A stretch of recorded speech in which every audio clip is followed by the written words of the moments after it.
Doublethink is a term coined by George Orwell in his book 1984. The definition of doublethink is the power of holding two contradictory beliefs in one's mind simultaneously and accepting both of them.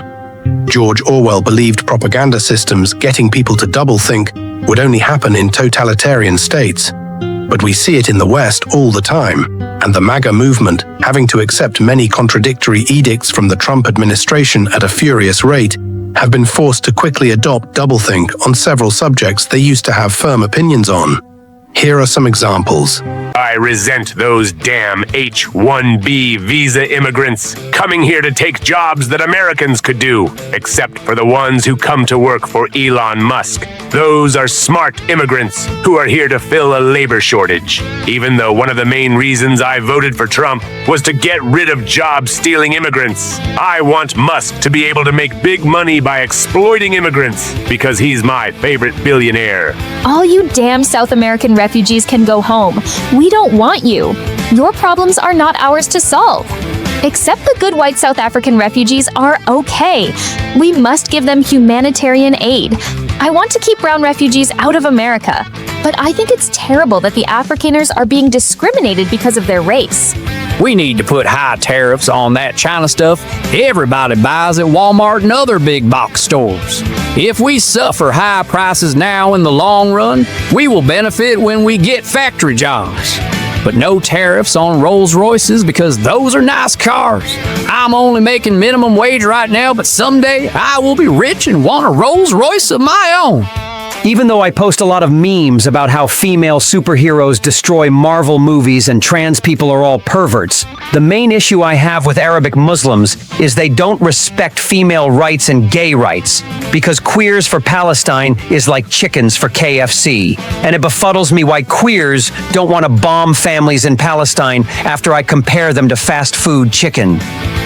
I love free speech, and I'm mad as hell that Biden was censoring the Twitter and Facebook.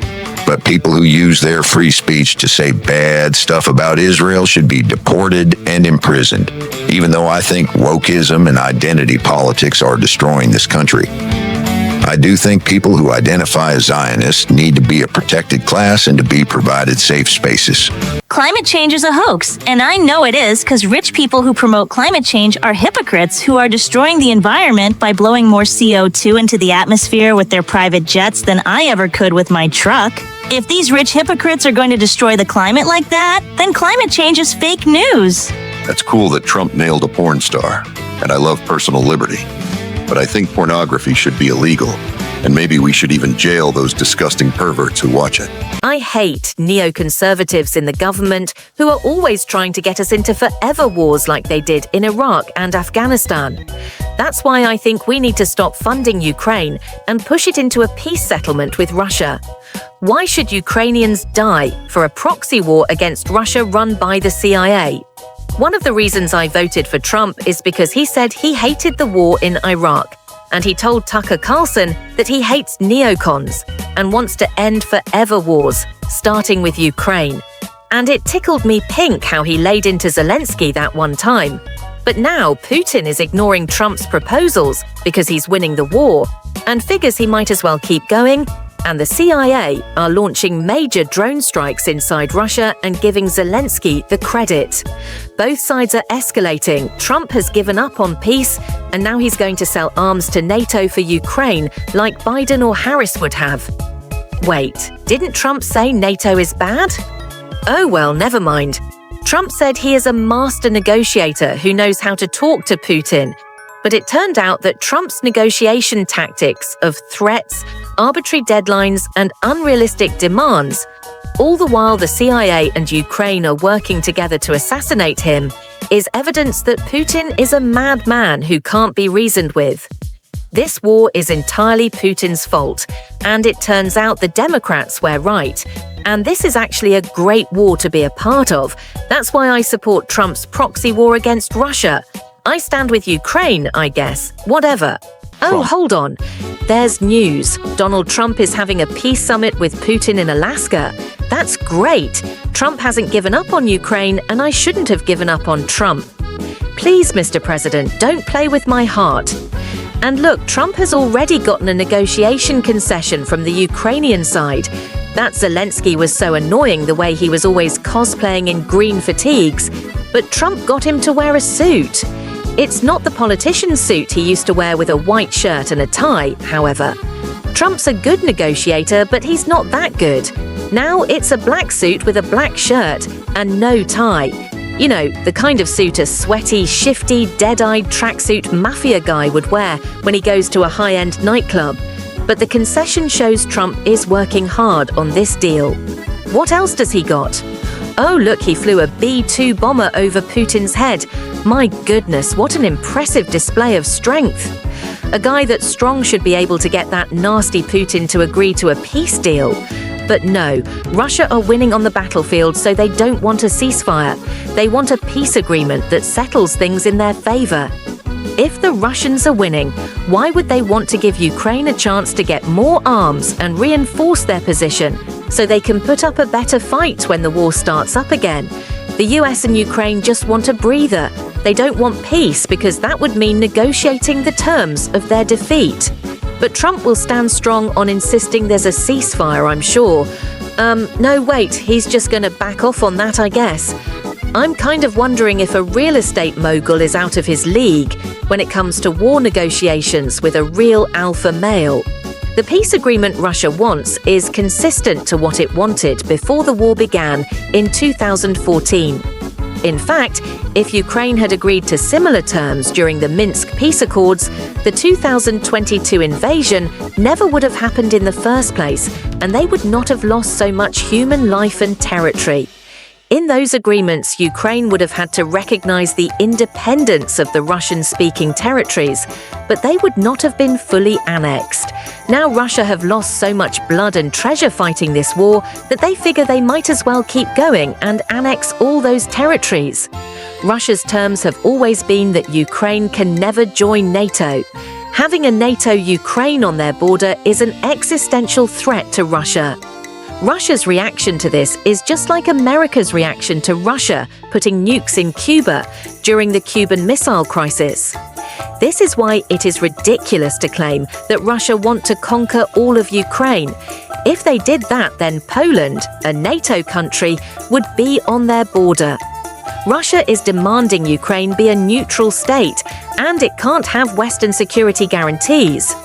Their other demand is that the West recognize the 4 ethnically Russian oblasts, or provinces, that Russia now partially occupies as annexed by them, as well as Crimea, which was annexed 11 years ago.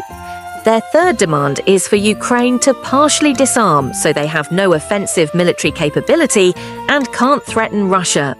These are demands Zelensky and Ukraine's fascist government will never agree to. I know you are thinking, but isn't Russia the one with the fascist government? Yes, it is.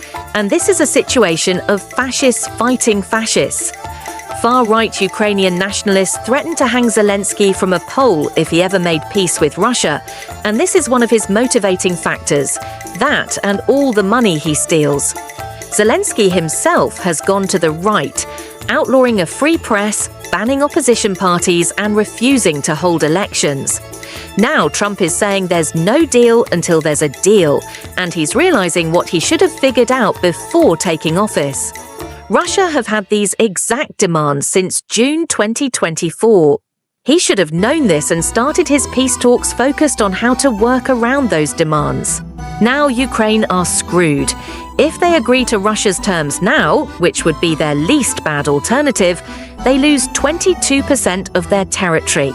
If they keep fighting, they could end up losing 40 to 50% of their territory and will be a landlocked rump state that is subservient to both the West and Russia.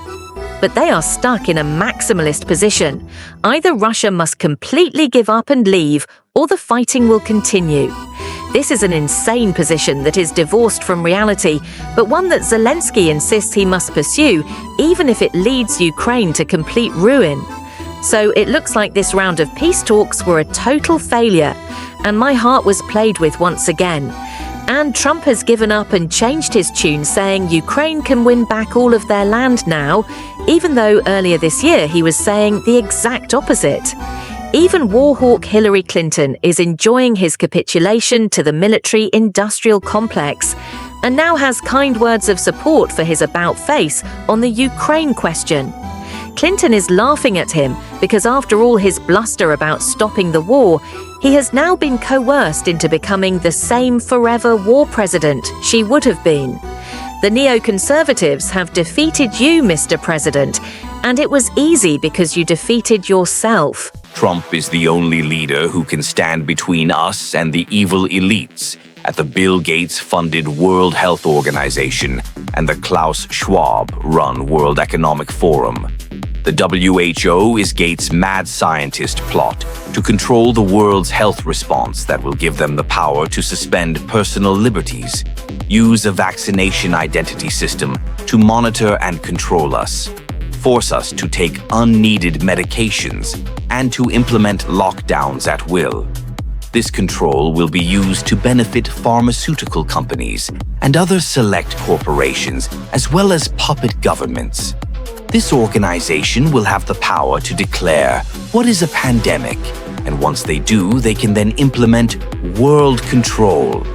Like they did during COVID, they will shut down all small businesses, force the common man out of work, and accelerate the upward transfer of wealth to the evil cabal of baby-eating pedo-lizard globalists. Also, the World Economic Forum is a meeting of the world's most powerful elites in Davos, where they plan to restructure the Earth so the richest 1% control world governments, and future decisions regarding mankind will be made by an artificial intelligence hive mind that has the power to predict the future and manipulate humanity to its will. The human population will be downsized with a combination of sterilizing food chemicals and endless war meat grinders that kill off most young men of breeding age. Automated factories will do most of the work, and the humans that are left will own no possessions. Their ability to travel will be restricted by where self-driving cars allow them to go, and they will be forced to exist on a diet of bug protein, as only the lizard elites will have the privilege to eat meat. This is a truly frightening world they are planning, and Donald Trump is the only man who can stop it because he is of independent wealth and isn't beholden to corporate interests. The deep state have been trying to tear him down with lawfare, but they failed, and now he is back for revenge, and the armed freedom-loving patriots of MAGA stand behind him. That's why faithful MAGA warriors are embracing an exciting, patriotic corporation that aligns with my values as a Christian America firster. It's called Palantir, and it joins libertarianism with nationalism and works in a public-private partnership with organizations like the CIA and the Department of Defense. It was founded after September 11th with the goal of bringing American democracy to the world by any means necessary. The name Palantir comes from Lord of the Rings. In the books, the Palantir spheres helped the powerful users surveil all of Middle-earth and helps them communicate with other masters of the realm. Palantir's first customers were the CIA and NSA, so they have been the data analytics arms of the deep state for over 20 years. And even though I hate those deep state lizards with all my being, and I voted for Trump so he would do mass firings and expose all their secret files and conspiracies, I'm okay with Trump giving centralized control of all data and surveillance powers to a corporation that is embedded within the intelligence community, as well as with law enforcement agencies of 40 countries around the world. That's because law and order is the pillar of society. Initially, the deep state would use Palantir's customized data analytics to track drug smugglers and terrorists in the Iraq and Afghanistan wars. I'm against forever wars that profit the military-industrial complex, but I have to make an exception for Palantir. Their being part of the complex is cool with me because they are such a badass company that I wouldn't hold it against them for making a buck. Frankly, I'm starting to forget why I was against war in the first place. Maybe I've been watching too much Tucker Carlson and I should start watching more Ben Shapiro. Palantir also supply Ukraine's battlefield AI. And if Putin doesn't do exactly what Trump says straight away, then I'm going to be for that war too.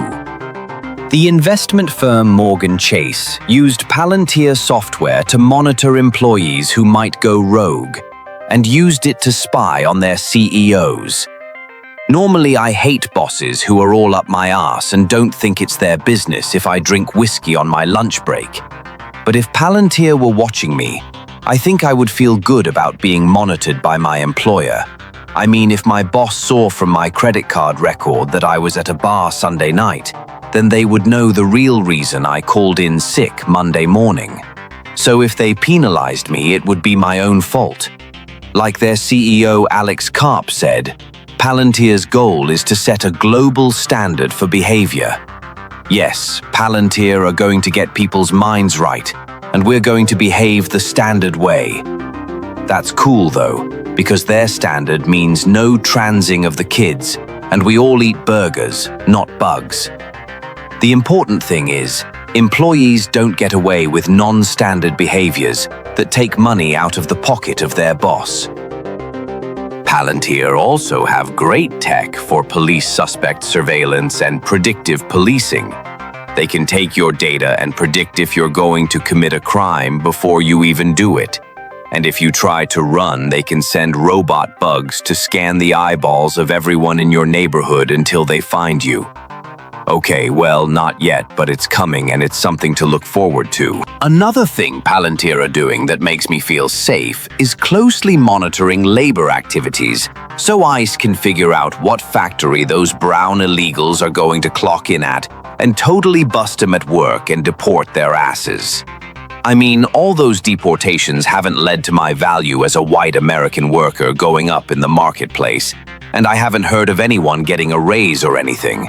But I've already forgotten about how I thought immigrants were the cause of lower wages, and now think it's a crime issue. We have to get these criminals off the job sites so they don't assault white American women on their lunch break. And you gotta laugh at how ICE are portraying themselves as literal lizard people and have created remote torture sites, I mean deportation centers, in remote swamps. Yes, literal deep state lizard people in literal swamps are running remote inhumane prison sites where brown people will literally be eaten by monstrous lizards. And with all the pro-Hamas types at universities these days, I think it would be good to use these sites to process political prisoners when they run out of immigrants. That is as America first as it gets. Damned if I was going to let the World Health Organization make decisions about shutdowns and mask mandates during pandemics. But Palantir have this cool system where they use all the analytical models to decide how much resources should be allocated to mandated vaccines and when countries should shut down and reopen during a pandemic. In fact, their technology is what was used during COVID in 2020. Yes, their software was used to shut down your local school and small business. I was mad as hell at lockdown mandates, but if they happen again, I know it's because an American corporation I can trust is dictating them. So as long as the governor is a Republican and a little loose with the mask requirements, I'm not going to worry about it. Palantir are integrated with the pharmaceutical companies in a patriotic way, and they will make America first authoritarian mandates for us, not Bill Gates-style shit-lib health decisions. Palantir's Mosaic software, which is used for battlefield surveillance, was used to gather intel used to kill hundreds of Iranians in Israeli missile strikes.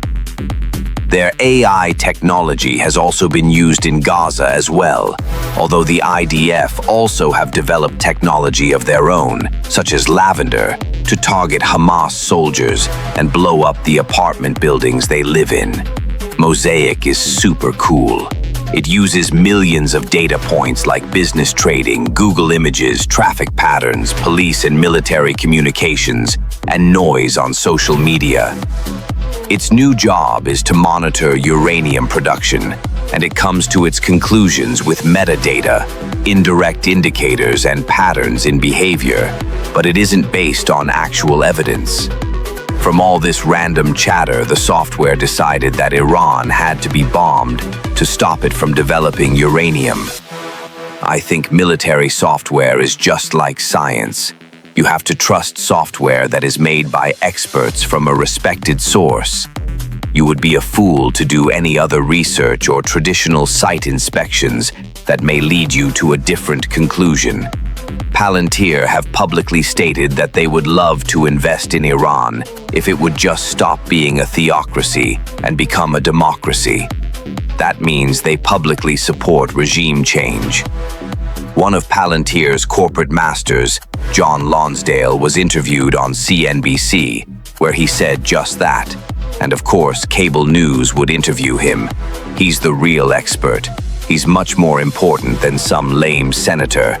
Because why shouldn't unelected corporations take a part in the decision to overthrow a foreign government? And it's cool coming from them, because they are a red-blooded American corporation, not some league of European pussies like the World Economic Forum. One thing I dig about Palantir is the overall vibe of their three public faces, John Lonsdale, Peter Thiel, and Alex Karp.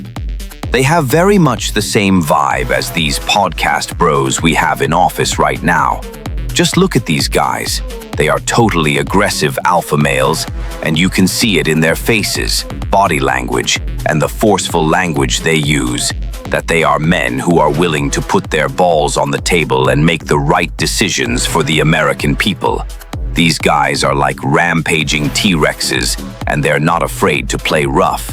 With their ferocious tech jaws, they will make sure that people who have views that dissent from the power elite are totally crushed by means of having their private information exposed, their bank accounts blocked, and their taxes audited. They are the biggest lizards in the jungle, and they are going to swallow up anyone who gets in their way. God bless America. I'm an American firster, and I voted for Trump so he would make the American dream the government's top priority. And that is the dream we had already achieved in the 1950s, where every working man could afford a house and support his family. The USA was an innovative country that built so many marvels that became our infrastructure, like car factories, missile factories, the Panama Canal, Transcontinental Railroad, tank factories, the world's biggest prison system, the New York subway, the Los Angeles aqueduct, the Hoover Dam, NASA space stations, a massive highway system that unites the country, fast food restaurant chains that are accessible from those highways, football stadiums, rifle factories, offshore oil rigs, Trump Tower, Bingham Canyon Mine, military bases in America, military bases in Europe, military bases in Africa, military bases in Asia, military bases in South America, and our expansive, fabulous malls. American mall culture in the 80s was really our nation's peak. Am I right about that, or what? But is America the country it once was? Are we even smart enough today to build the things that we used to? Is it true that China has a better infrastructure? That every single country in Europe is nicer than the United States? Germany is looking good. England keeps their streets clean. Where are the homeless in Sweden? Even Russia is nicer. Look at America now. The good old US of A is becoming a shithole country with all these abandoned storefronts and tent cities. All these factories are going overseas. Good working class people can't find jobs, aren't able to pay their mortgage anymore, and get evicted from their homes. And we're overrun by immigrants taking control of our communities. It's outrageous how taco trucks will come into my neighborhood, take business away from the local Taco Bell, and engage in disgusting acts that endanger children, like dipping juicy beef tacos into consommé sauce as if they were a French dip. I'm a Christian woman, and I will not tolerate food porn in my community. During COVID, everything got worse. Most of the small businesses in my town went under. I lost my job at the tire shop, and the only place I could get a new one is at the Amazon Fulfillment Center, where the pay is low.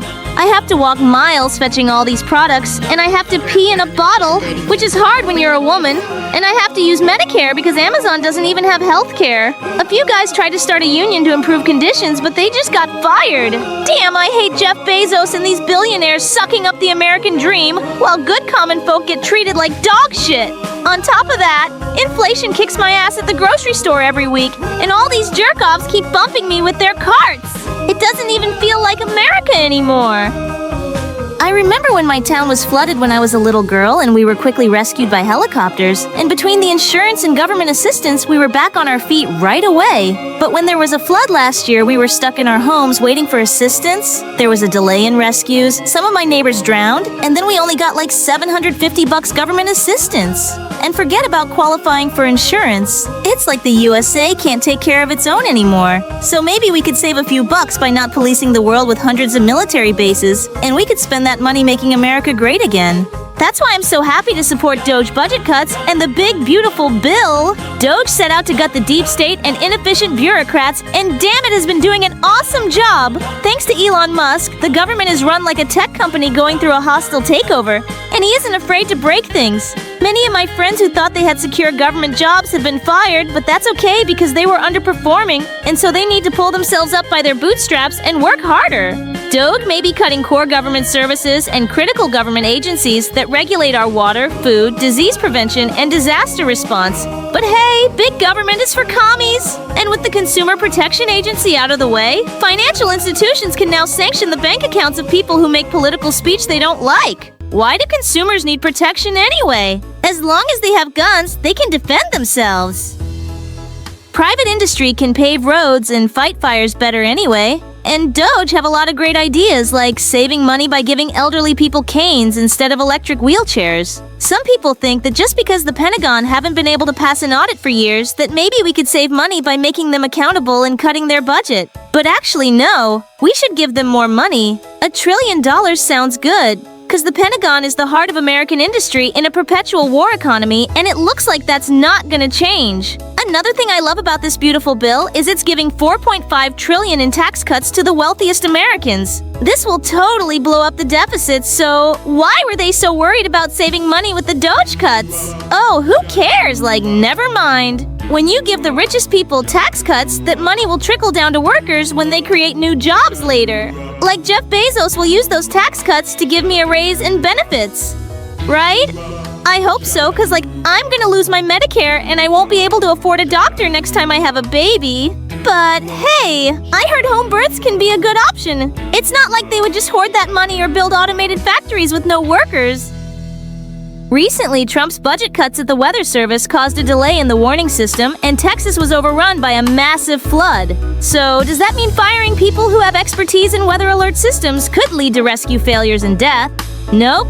I don't think so. Those weather people were part of the deep state and deserve to be fired. This is all Biden's fault. The current administration is not responsible at all. Another great thing about the big, beautiful bill is how it will add $75 billion to ICE's budget. That means ICE will fight a war it can win right here at home. Now this is what I voted for. Trump is totally killing it. He's deporting way more than those open border libs. I bet he is setting records. Let me look that up. Wait, what? Bill Clinton holds the record for the most deportations, and Trump has the least. No. Google must be juicing the numbers or something. That means if Hillary Clinton had won, she would have deported more people than Trump. No, that's impossible. But she would do it in a boring, under-the-radar way that you never hear about. And Trump's numbers are behind Biden's. What? Something's wrong here. Trump deports them in a more theatrical and entertaining way, though. He does it so rough, the judges are always trying to stop him.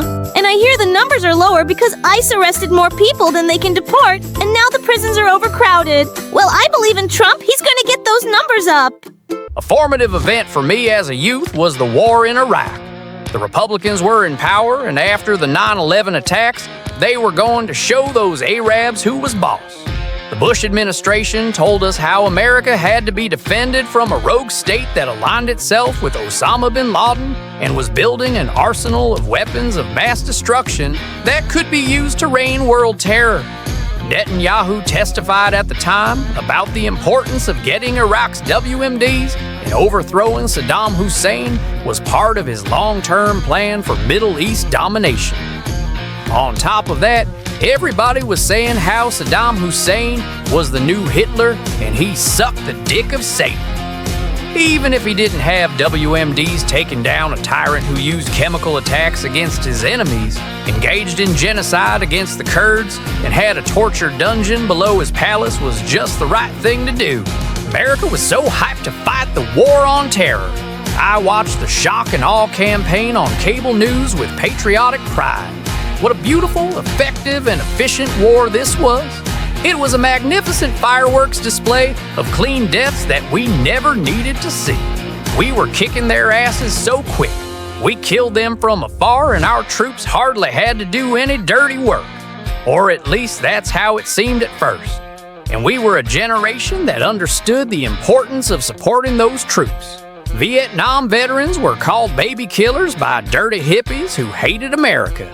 These troops shamefully ended up battling PTSD alone after their country failed to support them. Some people say the system failed to give them adequate mental health services and jobs programs, but I blame the hippies. We Iraq War supporters weren't going to repeat that mistake. We supported the troops no matter what.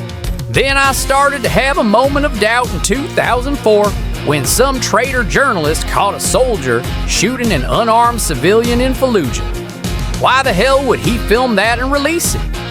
That's not the same war I had been watching on Fox.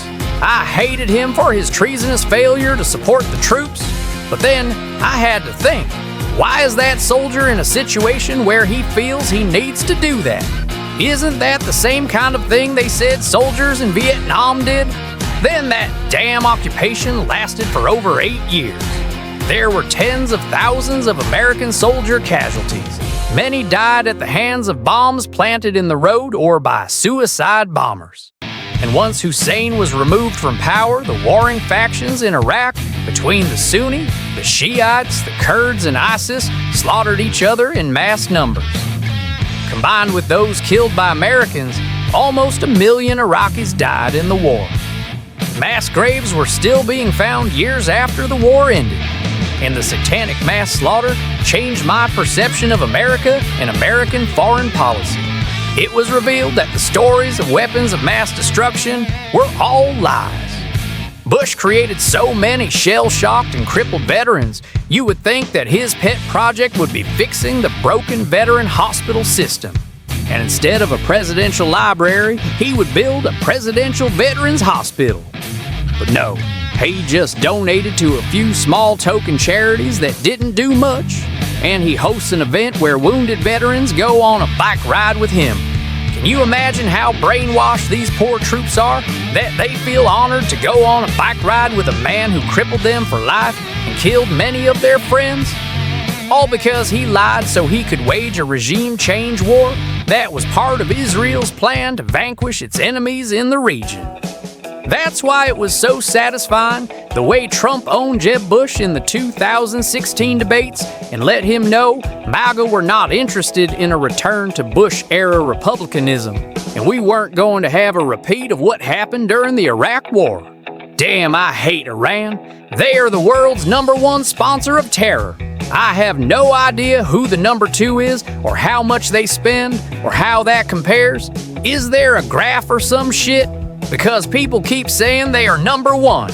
Now, when America sponsors Al-Qaeda in Syria, does that count as sponsoring terror? Probably not. I mean, for the past 20 years, I have heard on the news that Al-Qaeda are bad hombres. I mean, for Christ's sake, Osama bin Laden was their leader. But if they control Syria now, that's cool with me. These are the good Al-Qaeda who will help Israel fight Iran. That's what's important. As an American firster, the cause I am most passionate about is Israel gaining control of the entire Middle East. Israel needs secure borders, and destroying anyone with military power in the Middle East is the best way to maintain security. The main threat to their borders is Iran having weapons of mass destruction. There was a nuclear proliferation treaty that Trump had ripped up before, and they were negotiating a second one, which it turned out Trump wasn't even serious about because he knew Israel were going to attack. And all evidence shows they are just trying to develop nuclear power, which is legal for any country to do. At the same time, Israel have a nuclear arsenal that they refuse to let be inspected by the Atomic Energy Agency. In fact, Israel having nukes is the reason the Middle East is not a nuclear-free zone. Israel has attacked 5 countries since October 7th: Palestine, Syria, Iran, Lebanon, and Yemen. And Israel keep attacking Iran, trying to start a war, while Iran only give proportional responses to avoid escalation. This can only mean one thing. The Trump administration are honestly telling us that Iran have weapons of mass destruction. Iran are the death to America people. And I don't know much about their leader, the Ayatollah, but I heard he's worse than Hitler, and he's obsessed with eradicating the Jews. All my life, every time I look on the news, that is who they are. The entire nation is an angry crowd of radical jihadists who hate us for our freedom. And when they aren't stoning their women or having sex with goats, they are plotting the death of all Americans. Iran is not some nice place where you would want to go on a fun vacation. It's not a place that has interest in history and architecture to explore. It doesn't have good food like America does, and all their women are oppressed and miserable.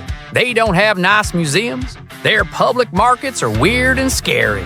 The average Iranian spends 80% of their waking hours doing terrorism.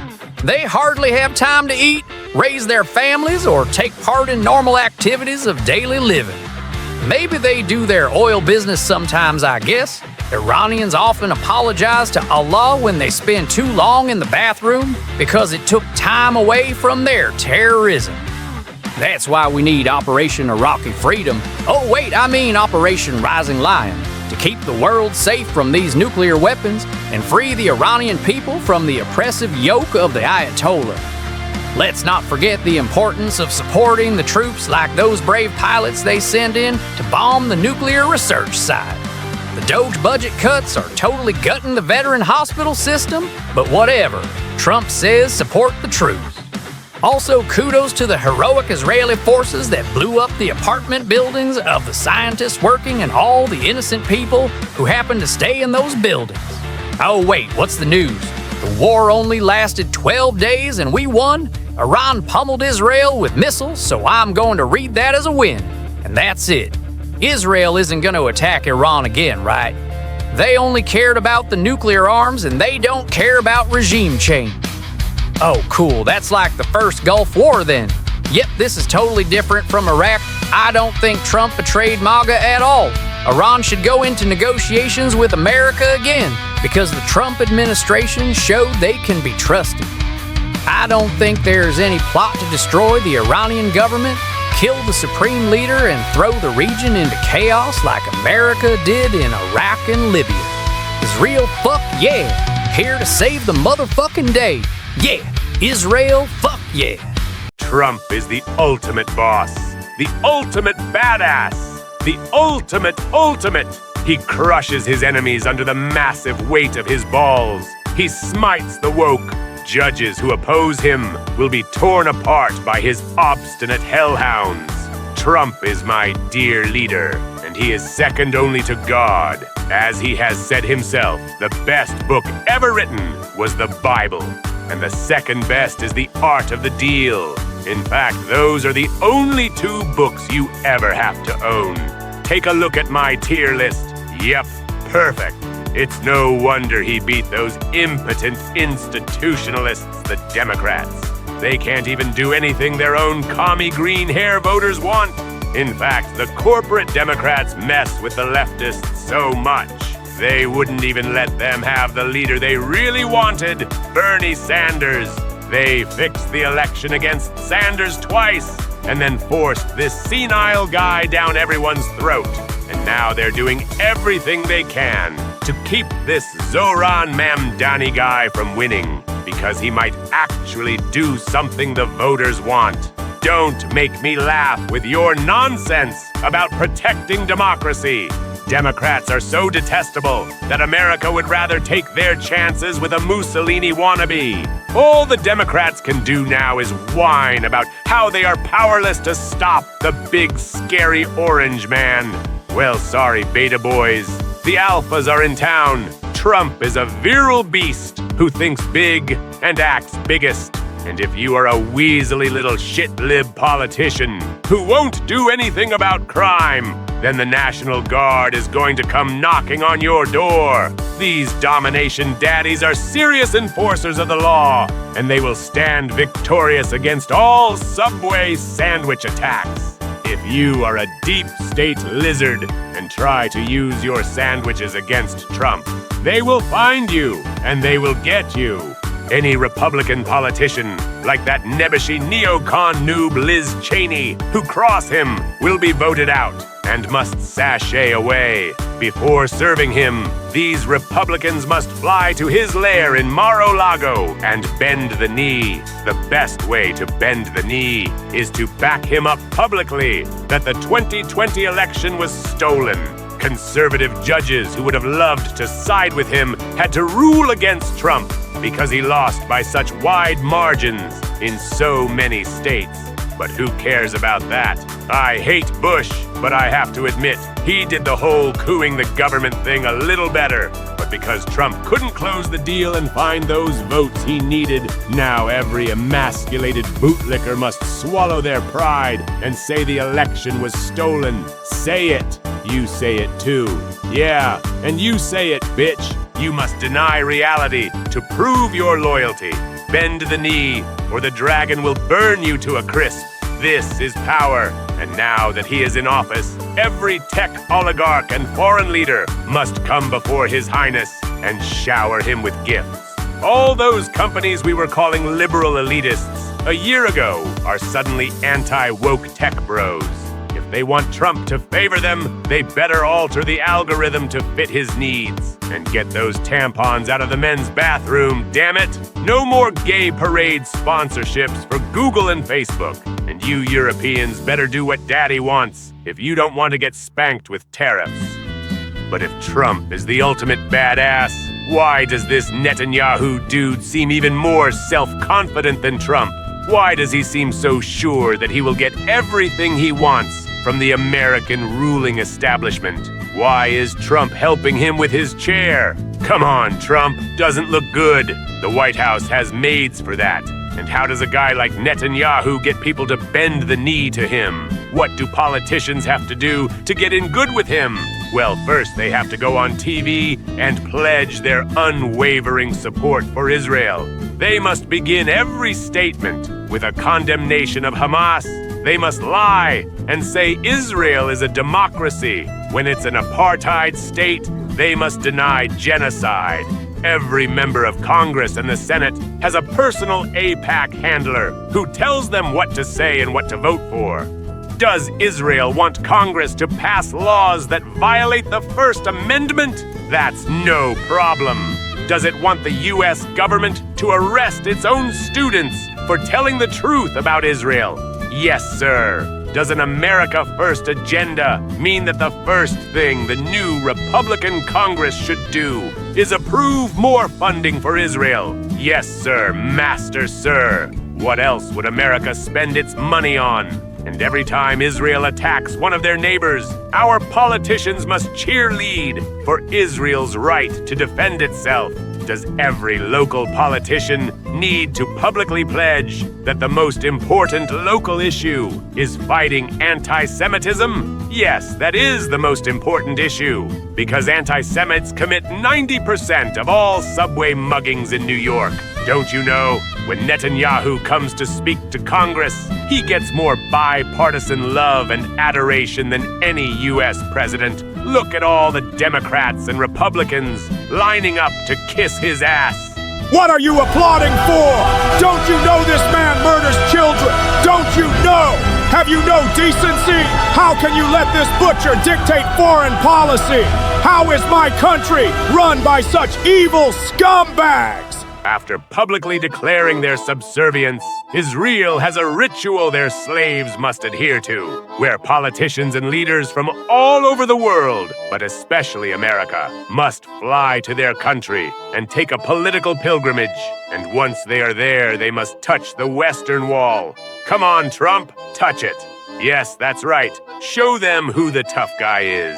Time to pretend you care about its religious meaning. You touch it too, and you touch it, and you touch it, and you, your turn. Touch it now. Bend the knee. Come on, soy boy, obey the master. Your turn, soy girl. Capitulate. Your turn. I guess I'm going to have to amend my tier list. Netanyahu's Bibi My Story is the best book ever written. The Bible is second, and The Art of the Deal is third. And not just politicians. The media must obey. This is the head of the Anti-Defamation League, and he is telling you to get the story right. Don't show rubble and Palestinian victims. Your job is to start every interview with, "Do you condemn Hamas? Do you condemn Hamas?"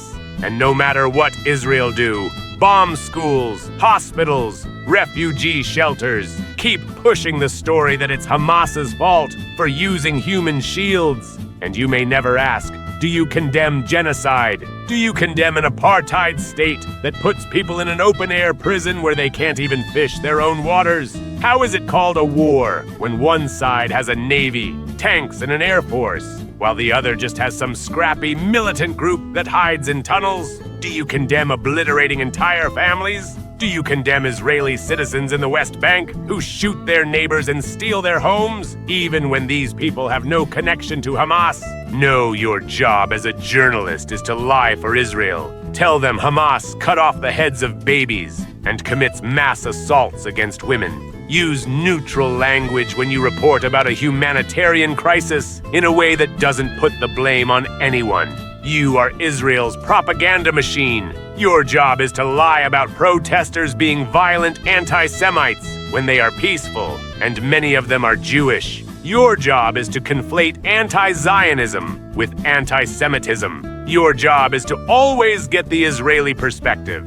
And on the rare occasion you would interview a Palestinian, just ask them why they are such horrible terrorists. Yes, that's your job, CNN. Come on, Dana Bash. Fight for Israel. Don't ask follow-up questions when you interview an Israeli who is obviously lying. If anyone would dare call this a genocide, then push back hard and tell everyone to never forget October 7th.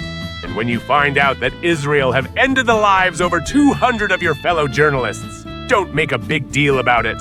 Hey, MSNBC, I know you like to make a big point about supporting diversity, but these diverse journalists are pro-Palestine. You have to fire their asses. Fire him, and him, and him. Oh, but this will reveal that you're actually racist? That's fine. Diversity is less important than making Israel happy, and you still have a queer woman who will say whatever Israel wants. And Stephen Colbert, that guy who doesn't support Israel, is scary. You must ask him to assure your liberal audience that he and the Palestinian supporters won't be violent. Because of course anyone who wants freedom for Palestine must be dangerous. And Fox, when you're not making old conservatives scared of immigrants, you have to make them scared of Arabs and Muslims who come from a backward culture. Make them scared and smear those leftists who are risking their careers by protesting as being privileged rich kids. And you too, BBC, suppress documentaries about the atrocities in Gaza and grill aid workers who try to tell you what's going on. And I could go on and on and on about the newspapers, news websites, so-called alternative media on YouTube. They all serve their master Israel. That means Hollywood too. I mean, it goes way back. From movies like Exodus, about the righteous founding of Israel by white Europeans who get a kick out of wiping out the indigenous population, to Chuck Norris movies like The Delta Force that stress that Israel is America's greatest ally in the region and is of such strategic importance to us. Did you know Chuck Norris even did a campaign commercial for Netanyahu? And all their depictions of Arabs as hot-blooded terrorists. Look at that terrorist, and that one, and that one. Are there any Arabs who aren't terrorists? And what really takes the cake is World War Z. It stars Brad Pitt, who I hear is a liberal. In the movie, the last bastion of human society is holed up in Israel, surrounded by a massive wall. It is a clear analogy for the need of an apartheid state to keep out the Arabic masses. Then hordes of evil zombies attack. This is a cautionary tale of what will happen if Israel is not allowed to defend itself. It's practically a documentary about October 7th. Look at those zombie terrorists go. I've dedicated my life to protecting children. That's why I get so pissed at those libtards who are trying to trans the kids. I mean, transgenderism isn't even real. It's something academics just made up, and they're forcing it on our kids. And Drag Queen Story Hour. I mean, if a conservatively dressed drag queen reads stories to kids and makes lame puns about dragons, then they will be scarred for life. RuPaul's Drag Race has been a mainstream TV show watched by teenagers for like 15 years. But all of a sudden, I think we need to ban all drag shows before they indoctrinate our children. And if there's one thing that makes me reach for my rifles, it's when I think of children being hurt. There is a huge cabal of pedos out, and most of the traffickers are liberal elitists. And I just hate them so much and will go to the ends of the earth to protect them, because God's children are not for sale. That's why Israel dispatching hundreds of thousands of junior terrorists is necessary, because those children would all grow up to be Hamas. Hell, they were born with the original sin of being Hamas, and Hamas decapitate crib crawlers. So the only way to protect the babies that these future terrorists would slice and dice is to delete them while they're still small. But bombs cost a lot of money. You could save some by just not letting them eat. If they don't eat, then they will delete. And if any dismembered children get sent to America, they need to be sent right back. Giving these children medical care would be a national security risk and is unacceptable. Yes, my loyalty to Israel is so unwavering, so fixed and pure, that I believe this is the right thing to do. Israel are our best friends, and you have to protect your friends. That's why I have been told we need to protect Israelis who are friends of the playground. Dozens of Jewish playground lurkers have used their right of return to Israel to escape prosecution for diddling minors. And there are thousands more guilty of the same crime who roam Israel, free men. And the most famous pedo of all, Jeffrey Epstein, was likely running a blackmail ring for the CIA and the Mossad. I mean, we MAGA want nothing more than to burn the people on that list. And maybe that list wouldn't even exist if not for Israel. Recently in Las Vegas, the police were running a to-catch-a-predator-type undercover sting to nab people who were trying to set up liaisons with girls on the internet.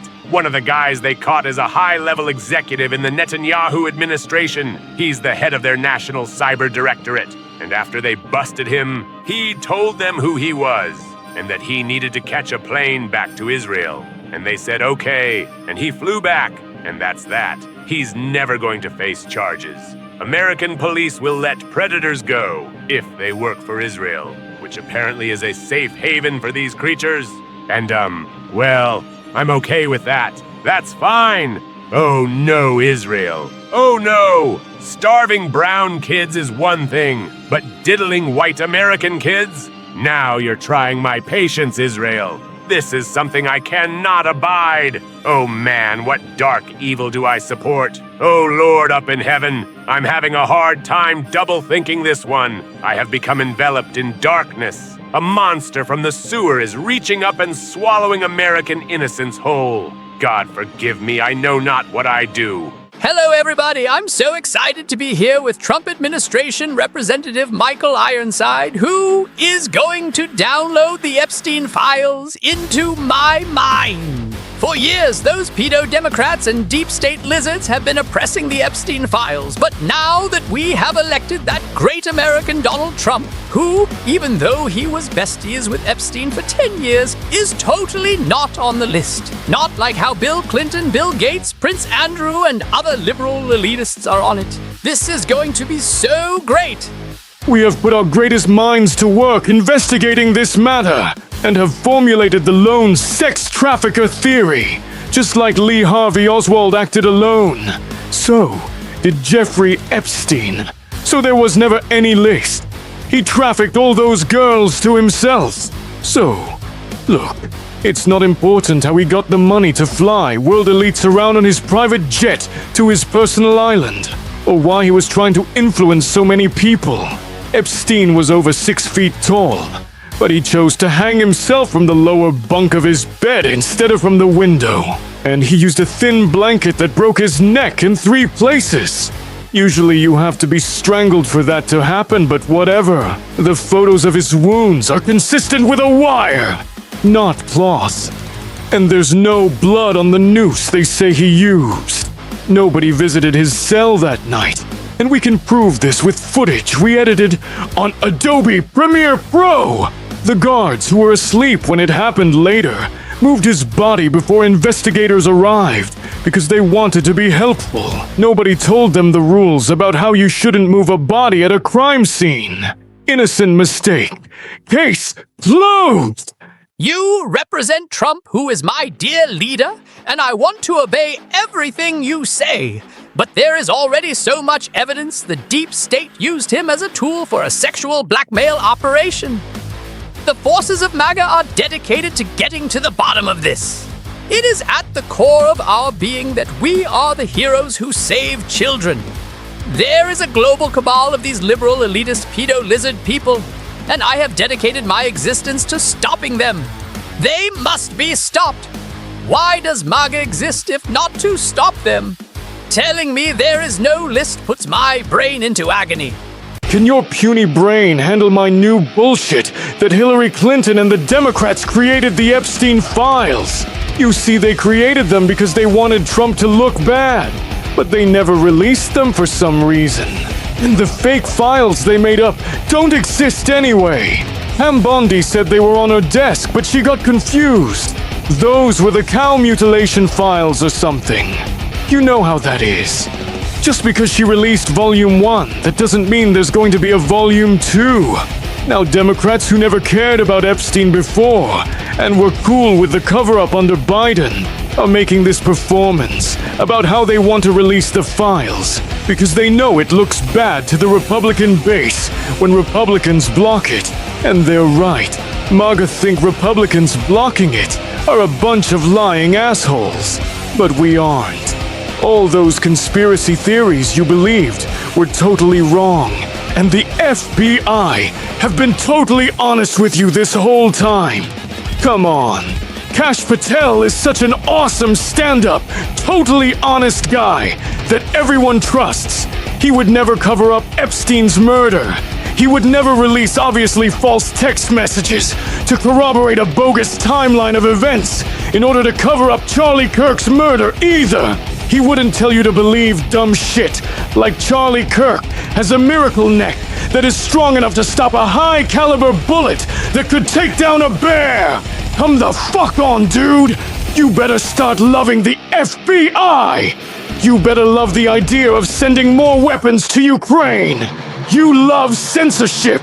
You love Israel more than America. You're not going to use your rifle to fight back when the government invades your home. You are okay with rich people getting away with diddling kids because fuck you!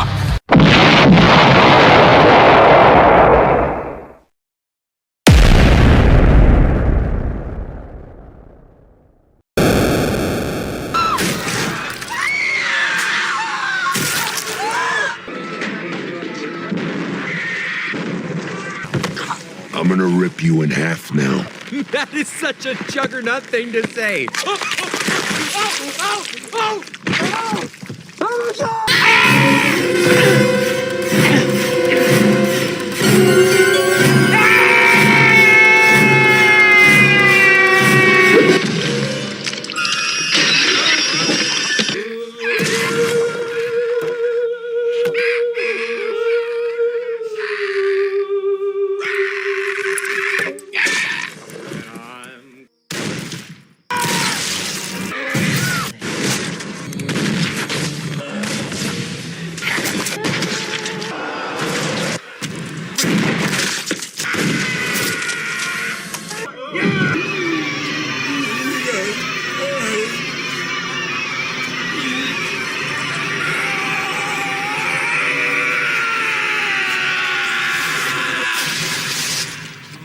Zardoz thanks you for watching this video and now commands you to like, comment, and subscribe. You are my loyal subjects and must obey. I also command you to visit sloppymemes.com and watch the next video linked. Zardoz has spoken.